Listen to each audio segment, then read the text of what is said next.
नमस्कार दोस्तों, आज मैं शिव पार्वती विवाह की कथा सुनाने जा रही हूँ। चलिए सुनते हैं। जब सती के खुद को योगाग्नि में भस्म कर लेने का समाचार शिव जी के पास पहुंचा, तब शिव जी ने वीरभद्र को भेजा। उन्होंने वहां जाकर यज्ञ विध्वंस कर डाला और सब देवताओं को यथोचित फल दिया। सती ने मरते समय शिव से यह वर मांगा कि हर जन्म में आप ही मेरे पति हो। इसी कारण उन्होंने हिमाचल के घर जाकर पार्वती का जन्म लिया। जब से पार्वती हिमाचल के घर में जन्म से तब से उनके घर में सुख और संपत्तियां छा गई। पार्वती जी के आने से पर्वत शोभायमान हो गया। जब नारद जी ने ये सब समाचार सुने तो वे हिमाचल पहुंचे। वहां पहुंचकर वे हिमाचल से मिले और हंसकर बोले, तुम्हारी कन्या गुणों की खान है। यह स्वभाव से सुंदर, सुशील और शांत है। यह कन्या सुलक्षणों से संपन्न है। वह अपने पति को प्यारी होगी। अब इसमें जो दो चार अवगुण है वे भी सुन लो। गुणहीन, मानहीन, माता पिता विहीन, उदासीन, लापरवाह। इसका पति योगी, जटाधारी और सांपों को गले में धारण करने वाला होगा। यह बात सुनकर पार्वती के माता पिता चिंतित हो गए। उन्होंने देव ऋषि से इसका उपाय पूछा। तब नारद जी बोले, जो दोष मैंने बताए मेरे अनुमान से वे सभी शिव में हैं। अगर शिव जी के साथ विवाह हो जाए तो दोष गुण के समान ही हो जाएंगे। यदि तुम्हारी कन्या तप करे तो शिव जी ही इसकी किस्मत बदल सकते हैं। तब यह सुनकर पार्वती जी की माँ विचलित हो गई। उन्होंने पार्वती के पिता से कहा, आप अनुकूल घर में ही अपनी पुत्री का विवाह कीजिएगा, क्योंकि पार्वती मुझे प्राणों से भी अधिक प्रिय है। पार्वती को देखकर मैना का गला भर आया। पार्वती ने अपनी माँ से कहा, माँ, मुझे एक ब्राह्मण ने सपने में कहा है कि जो नारद जी ने कहा है तू उसे सत्य समझकर जाकर तप कर। यह तप तेरे लिए दुखों का नाश करने वाला है। इसके बाद माता पिता को बड़ी खुशी से समझाकर पार्वती तप करने गई। पार्वती जी ने शिव को पति रूप में पाने के लिए तपस्या आरंभ की, लेकिन शिव को सांसारिक बंधनों में कदापि रुचि नहीं थी। इसलिए पार्वती जी ने अत्यंत कठोर तपस्या की ताकि शिव प्रसन्न होकर उनसे विवाह कर ले। जब सप्तऋषि सती की परीक्षा लेने गए, सप्तऋषि ने पार्वती से जाके पूछा, तुम किसके लिए इतना कठिन तप कर रही हो?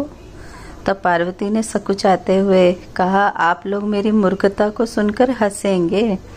मैं शिव को अपना पति बनाना चाहती हूँ। पार्वती की बात सुनकर सभी ऋषि हंसने लगे और बोले कि तुमने उस नारद का उपदेश सुनकर शिव को अपना पति माना है, जो सब कुछ चौपट कर देते हैं। उनकी बातों पर विश्वास करके तुम ऐसा पति चाहती हो जो स्वभाव से उदासीन, गुणहीन, निर्लज, बिना घर बार वाला, शरीर पे नागों को धारण करने वाला है। ऐसे वर के सामने के मिलने को कहो, तुम्हें क्या सुख मिलेगा? अब हमारा कहा मानो। हमने तुम्हारे लिए बहुत अच्छा वर चुना है। हमने तो तुम्हारे लिए जो वर चुना है वह लक्ष्मी का स्वामी और वैकुंठपुरी का रहने वाला है। तब पार्वती उनकी बात सुनकर बोली, कहा है कि मेरा हठ भी पर्वत के समान ही मजबूत है। मैं अपना यह जन्म शिव के लिए हार चुकी हूँ। मेरी तो करोड़ों जन्मों तक यही जिद रहेगी। पार्वती की यह बात सुनकर सभी ऋषि बोले, आप माया है, शिव भगवान है। आप दोनों समस्त जगत के माता पिता हैं। यह सुनकर सप्तऋषि पार्वती को प्रणाम करके वहां से चले गए।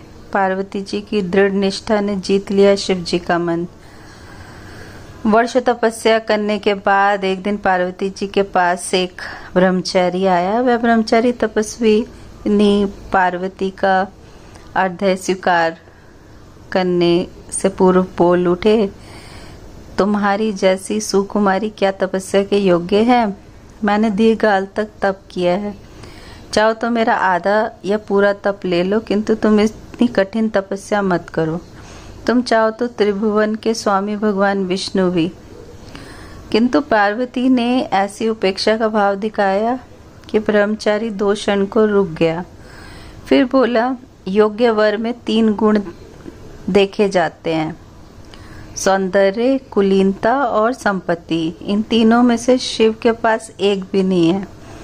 नीलकंठ, तिलोचन, जटाधारी, विभूति पोते, सांप लपेटे में तुम्हें कहीं सौंदर्य दिखता है? उनकी चमड़ी का तो कहना ही क्या, नग्न रहते हैं। बहुत हुआ तो चर्म लपेट लिया, कोई नहीं जानता उनकी उत्पत्ति कैसे हुई। ब्रह्मचारी पता नहीं क्या क्या कहता रहा, किंतु अपने आराध्य की निंदा पार्वती को अच्छी नहीं लगी। अतः वे अन्यंत्र जाने को उठ खड़ी हुई।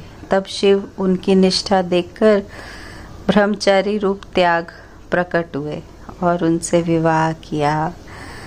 जहाँ दृढ़ लगन, कष्ट सहने का साहस और अटूट आत्मविश्वास हो, वहाँ लक्ष्य की प्राप्ति अवश्य होती है।